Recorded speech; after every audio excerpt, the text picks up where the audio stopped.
All right. Yeah, that lady, I don't know what to do about her. Okay. Welcome, nonprofit leaders.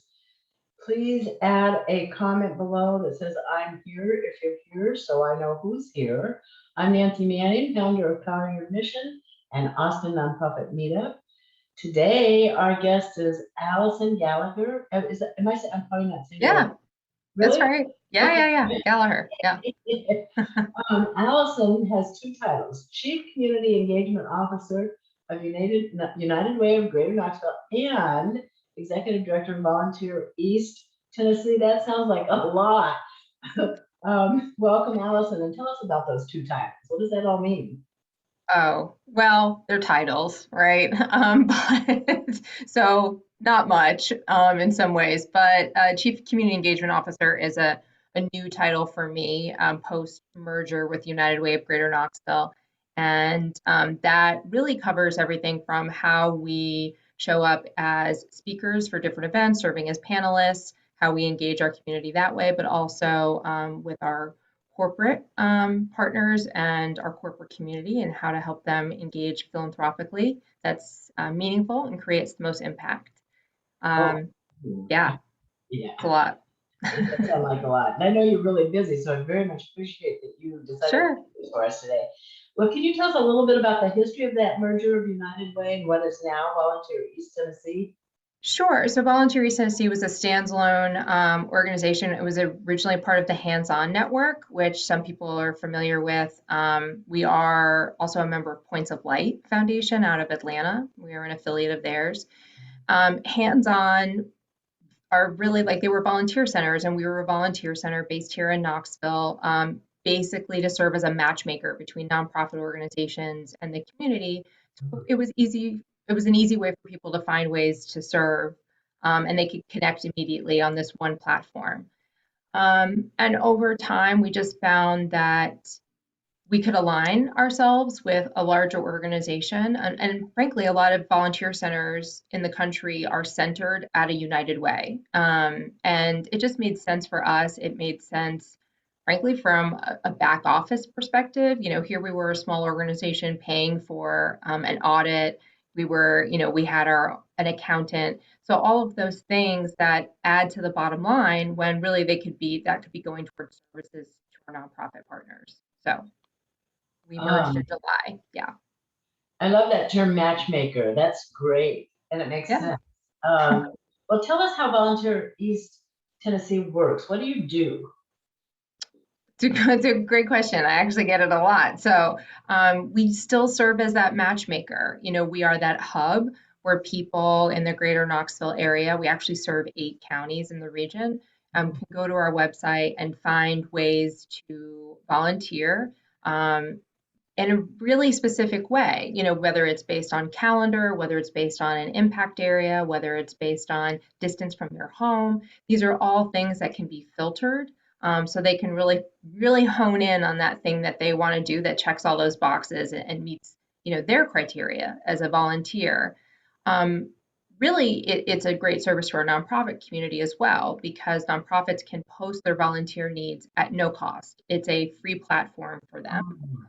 Um, And it's also part of a statewide initiative across the state of Tennessee called Tennessee Serves, where all of the volunteer centers are networked. So no matter where you are in the state, you can find ways to serve.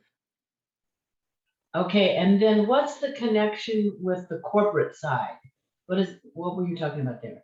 So we found that our corporate community they were engaging in, fine volunteer, projects, but how many times can you paint the same wall, right? And so we looked at it as a way to connect the corporate members of our community to our nonprofit partners in a meaningful way. So helping them figure out what projects would be a good fit, both on the nonprofit and the corporate side, advising them on their employee volunteer programs, so VTO policies, how to leverage their sponsorships for certain events, to engage employees in volunteer activities related to that, looking at a better way to financially support our nonprofits, but also engage those employees in meaningful volunteer experiences. because that's the on-ramp, right? That's the on-ramp to being a donor, that's the on-ramp to being a committee member, that's the on-ramp to being a board member. And, what better way to, you know, broaden or deepen your pond of applicants than providing a great volunteer experience. Wow. I love the way you articulate these issues that we hear about, but I've never heard it described as the on-ramp. That's perfect. I love it. Yeah. And I'm trying to be as clear-headed as possible. I am sick, so viewers, please understand. There was a few things that I wrote down that I wanted to ask you about. I was impressed when I went to your website and saw that it looks like corporations can choose from different levels of programs from Volunteer East Tennessee. What's that all about? So some companies, because their workforce is not they're not able, maybe it's a retail operation like a bank or a call center, they're not able to go out and do that day of service. And so we also do indirect service projects where we bring the project to the employees. So that it's a great, team building opportunity. It's a great, and we also bring in our nonprofit partners. So if it's benefiting a Boys and Girls Club or another organization, they come in and give, their elevator pitch and, say this project or this kit that you're packing, this is impactful because of X, Y, and Z for our organization. And then those employees can connect directly with that nonprofit. They can ask questions. If they're interested in getting involved at a different time, they're able to do that as well. We have a lot of these lunch and learn kind of things here between organizations and businesses. Is it kind of like that where a nonprofit would come and give a little presentation and then the employees would decide? Yeah, I mean, it is like that, but in the process of that presentation, the employees are also packing a kit or doing some sort of project that directly benefits the clients or the population that nonprofit serves. Do you have an example you could give me? Yeah, so we've done birthday boxes for children that are currently in foster care, so that they have something to open up on their birthday, and we provide that to an organization here that supports foster parents and foster children. And so they always have birthday boxes on hand for those kids. We do smile kits. That's a really big one. It's basically a dental hygiene kit for youth. And those go to everything from here we have community schools. They go to Boys and Girls Clubs. They go to after school programs because it's shocking how many children do not have regular access to dental hygiene in their house. So those are a great project, and those are really easy. They're really quick, but it has significant impact. You mentioned when you said this on-ramp concept, you said something about sponsorships. So this matchmaking process between the nonprofits and the corporations, I've done a lot on obtaining corporate sponsorships, totally outside of the volunteer arena, right? And so I'm fascinated by this concept that am I hearing you say that it's once they make these connections with the nonprofits, that it might be more likely that they also provide sponsorships for nonprofits?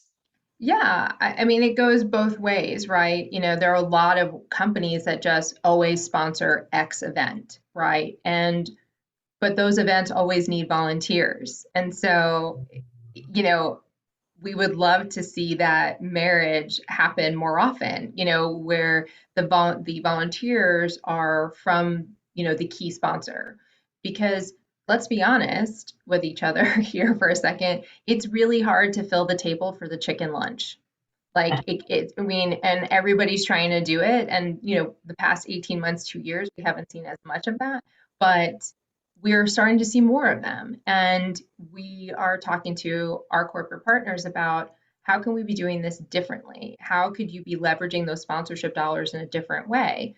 The value of a volunteer hour in the state of Tennessee is just over $24. So your $10,000, sponsorship becomes exponentially larger if also your employees are able to serve or volunteer in some way at the event to support that organization. And it's also about buy-in, right? Like no one wants to be working for someone's pet project. That's why we talk to corporate partners about like, well, are you asking people to do things on Saturdays? Are you asking them to do a walk? Like, do they have to fundraise on their own? Like, these are things that we talk through with them because those those days are kind of behind us in terms of engagement and corporate social responsibility.